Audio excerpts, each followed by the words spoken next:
Wembanyama naging emotional sa pagkapanalo. SGA ginawa na ang lahat pero kulang pa rin. Stephon Castle nagalit kay Alex Caruso. Si Jalen Williams may padila pa. At eto na ang Game 7 at final game ng Western Conference Finals.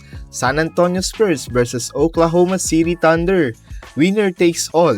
At hindi na nga nag-aksaya ng oras sa San Antonio Spurs. Opening possession pa lang, Victor Wembanyama. Step back jumper, bank shot is good.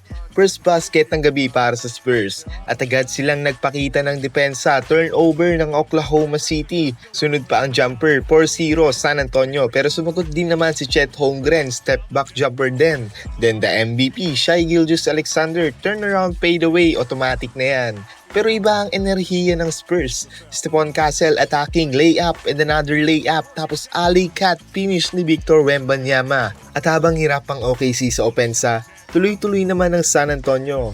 Hardenstein finally gets one to fall pero sagot agad ni De'Aaron Fox with a pull-up 3. Then Jeremy Champagne kumana ng 3 at dito nagsimulang magkaproblema ang Thunder. Turnover, another turnover and another mistake. Fox with a steal, Castle cleaning up the miss.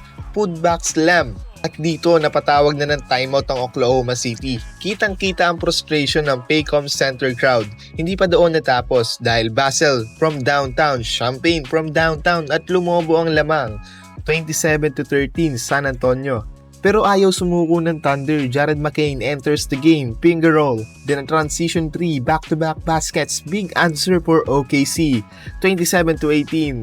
Unti-unting nabubuhay ang home crowd. Dylan Harper enters at agad may impact. Strong drive, finger roll, finish, count it. Rookie delivers in Game 7. At habang papatapos ang quarter, nakuha pa ng Thunder ang ilang mahalagang puntos. Jalen Williams with a tip in. McCain from deep, splash.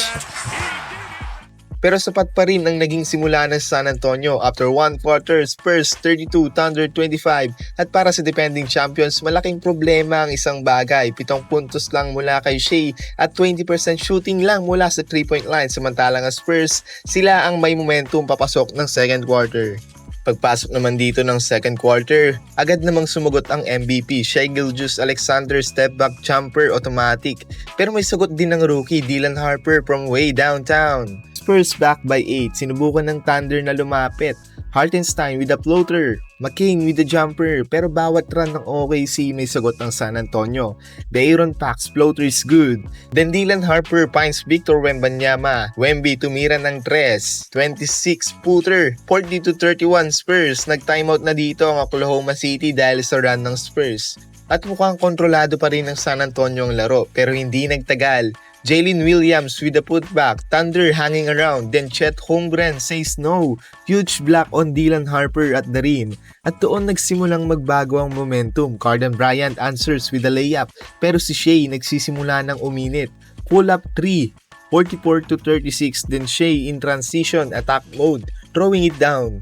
Thunder within 6 at biglang buhay na buhay ang crowd. Sunod pa ang mid-range jumper ni SGA. 44-40, Spurs trying to hold on. Castle with a putback, needed basket yan para sa Spurs. Pero hindi nagpapatinag ang Thunder. Shai again, step back jumper.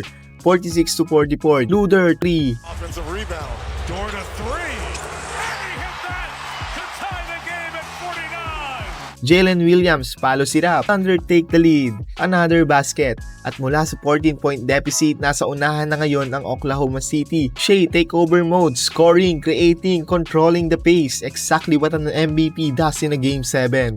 Pero hindi pa tapos ang Spurs. De'Aaron Fox from downtown. Huge answer yan para sa Spurs. Then sa final seconds, Victor Wembanyama, turnaround jumper. Got it. Pinanis si Jalen Williams. At pagkatapos ng first half, Spurs 56, Thunder 53. Pero ang kwento ng quarter, Shai Gilgeous-Alexander, nabura niya ang double-digit deficit at ibinalik niya sa buhay ang OKC. Second half underway at agad nagparandam si Victor Wembanyama, big dunk, then sa kabilang dulo, huge block on Shai Gilgeous-Alexander. Pero hindi umatras ang MVP. Next possession, step back 3 by SGA. Thunder within 2 at ilang segundo lang ang lumipas. Alex Caruso naman from deep. Oklahoma City now takes the lead 61-60. At ngayon sumabog na ang Paycom Center. Julian Champagnie corner 3. tie game na at dito nagsimula ang kanyang takeover stretch. Champagny draws the foul, hits the free throws, then another 3.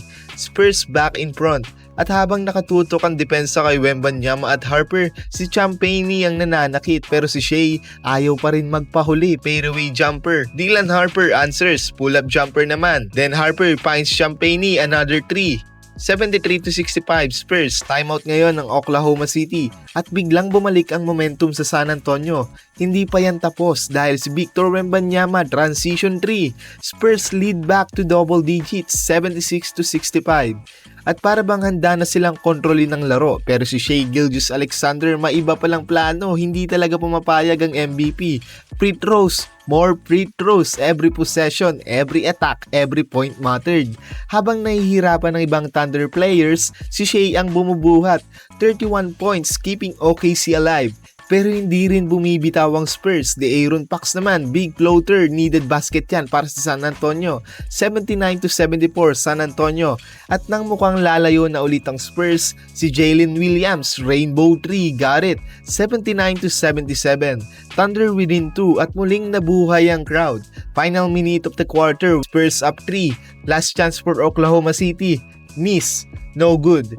After 3 quarters, Spurs 80, Thunder 77. Pero malinaw ang kwento ng third quarter. Shai Gilgeous-Alexander was doing everything he could.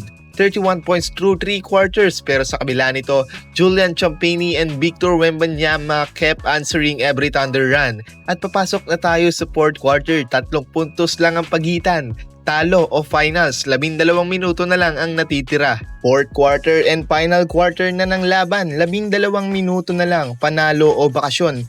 At unang kumana ang Spurs, Keldon Johnson 3-pointer. Maya-maya another one, back-to-back triples. At kahit pilit tumahabol ang Thunder, may sagot lagi ang San Antonio. Cason Wallace from deep. Pero si Victor Wembanyama answers, step back 3. 97-86 Spurs at nagsisimulang maramdaman ng Oklahoma City ang pressure pero hindi pa tapos ang defending champs. Hartenstein with a dunk and 1.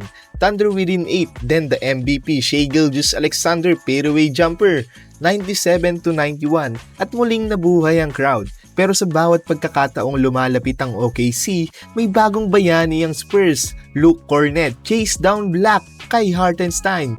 Huge defensive play, Isaiah Hartenstein thought he had a free dunk. Not today, sabi ni Luke Cornett.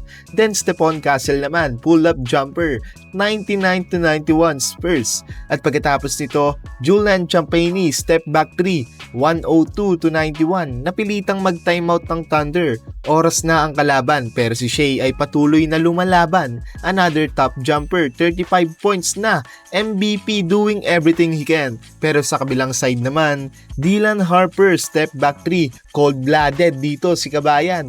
107-95 Spurs at doon nagsimulang maubos ang oras ng Oklahoma City. Cason Wallace tried to save them. 3, another 3, Thunder within 6, 107-101.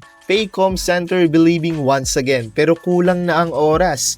Miss opportunities, miss threes, miss chances, madaming errors at sa huling minuto, Stephon Castle with the putback, big basket, game-sealing basket at doon na natuluyang bumagsak ang pag-asa ng Thunder.